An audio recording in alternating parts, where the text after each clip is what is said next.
नमस्कार, आप देख रहे हैं इंडिया रिपब्लिक न्यूज और मैं हूं आपके साथ ज्योतिका। आइए रुक करते हैं खबर की ओर। मंत्री जेपीएस बोले सपा का माई फेल हो गया, पीडीए अलायंस पप्पू डब्बू अलायंस बनकर रह गया। भाजपा के हरदोई लोकसभा क्षेत्र के केंद्रीय चुनाव कार्यालय का उद्घाटन करने पहुंचे मंत्री जेपीएस राठौर ने पीडीए अलायंस पर कहा कि यह पप्पू डब्बू अलायंस बनकर रह गया है। इसमें दो ही लोग हैं। आवास विकास में हरदोई लोकसभा क्षेत्र की केंद्रीय कार्यालय का उद्घाटन प्रदेश सरकार के मंत्री एवं जिला प्रभारी जेपीएस राठौर ने फीता काटकर किया। इस अवसर पर उन्होंने कहा कि लोकसभा चुनाव की तैयारी के लिए पार्टी जुट गई है और इसी चुनाव कार्यालय का उद्घाटन आज किया गया, जिससे हम व्यवस्थित ढंग से चुनाव लड़ सके। उन्होंने कहा कि भाजपा में कमल का फूल प्रत्याशी होता है और कार्यकर्ता कमल के फूल को प्रत्याशी मानकर कार्य करते हैं। इस अवसर पर सांसद जयप्रकाश रावत, विधायक प्रभाष कुमार, भाजपा जिला अध्यक्ष अजीत सिंह बब्बन, भाजपा नेता पीके वर्मा सहित बड़ी संख्या में भाजपा नेता व अधिकारी मौजूद रहे। विराट सिंह की रिपोर्ट। हरदोई लोकसभा के चुनाव कार्यालय का उद्घाटन आज किया गया है। उत्तर प्रदेश के सभी 80 लोकसभा के चुनाव के कार्यालयों का उद्घाटन या तो हो चुका है या फिर 1-2 दिन में हो जाएगा। इसी प्रकार से देश के सभी लोकसभा चुनाव के कार्यालय भारतीय जनता पार्टी ने खोल दिए हैं ताकि हम चुनाव को व्यवस्थित ढंग से अच्छी तरीके से प्रबंधन करके लड़ सकें। जैसा आप सब लोग जानते हैं कि भारतीय जनता पार्टी में कमल का फूल प्रत्याशी होता है, तो भारतीय जनता पार्टी के कार्यकर्ता कमल के फूल को प्रत्याशी मानकर तैयारी पहले से ही करते हैं। हमने लोकसभा की संचालन समिति का गठन कर लिया है, विधानसभा की संचालन समिति का गठन कर लिया है। कुछ दिनों में हर विधानसभा स्तर पर भी हम कार्यालय खोलने जा रहे हैं। आगे आने वाले समय में कई प्रकार के अभियान पूर्व में भी चले हैं। जिस तरीके से विकसित भारत संकल्प यात्रा चली है, उसी प्रकार से हम गांव चलो अभियान अभी चलाने वाले हैं, लाभार्थी संपर्क अभियान अभी चलाने वाले हैं, नारी शक्ति वंदन अभियान अभी चलाने वाले हैं।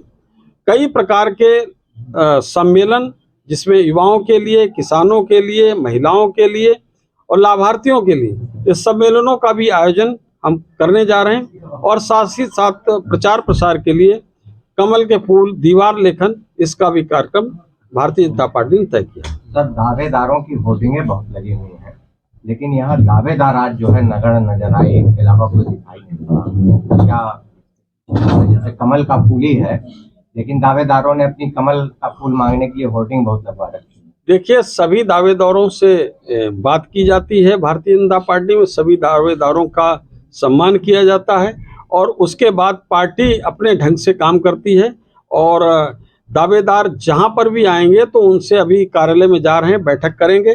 कोई भी दावेदार होगा उनकी सबकी बात सुनी जाएगी और सबसे अच्छा कैंडिडेट भारतीय जनता पार्टी का उम्मीदवार बनकर हरदोई में आएगा। अच्छा, आप कह रहे हैं आपने तैयारी चालू कर दी। अखिलेश यादव का आज एक ट्वीट है कि 90% दलित अल्पसंख्यक जो है उनके साथ है और उन्होंने कहा कि भाजपा कोई गणित नहीं बैठा पा रही, उनको प्रत्याशी खोजे नहीं मिल रहे हैं। पिछले बार के सारे फार्मूले इस बार फेल हो चुके हैं। ऐसा है कि समाजवादी पार्टी का जो गणित है वो एम/बाई पर गणित था, तो एम से उनका मुस्लिम और यादव का गणित था। ये समाजवादी पार्टी का माई फैक्टर है, माई गणित है। भारतीय जनता पार्टी का माई गणित दूसरा है।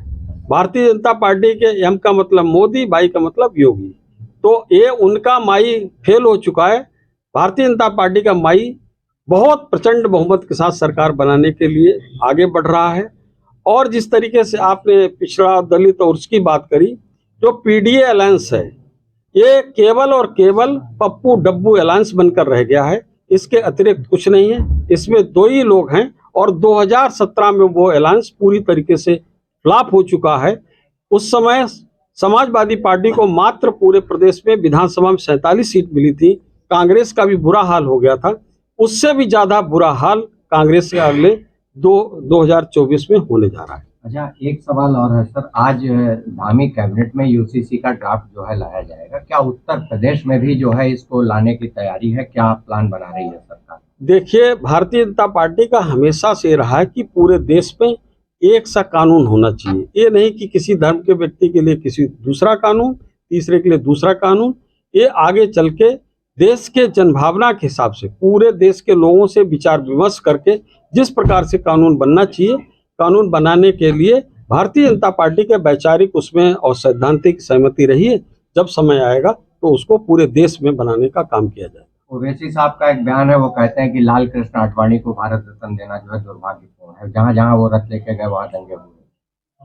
देखिए, ऐसा है कि सभी लोग जानते हैं कि लाल कृष्ण आडवाणी जी का इस भारत की राजनीति को बदलने में कितना बड़ा योगदान है।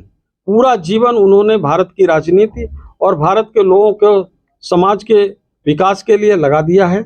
ऐसे पुरोधा जिन्होंने भारतीय जनता पार्टी को शून्य से शिखर पर पहुंचाकर और केंद्र में सरकार बनाने में सबसे ज़्यादा बड़ी भूमिका का निर्वाह करने का काम किया है।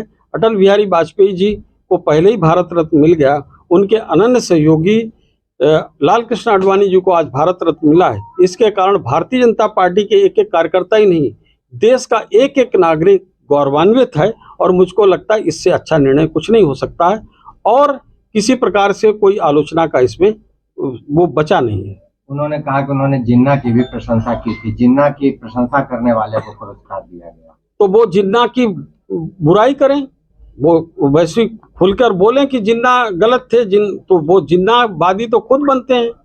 अब आज तक उन्होंने तो कभी जिन्ना की बुराई की नहीं, तो जिन्ना की आलोचना वो पहले खुद करें और उसके बाद आए मैदान में।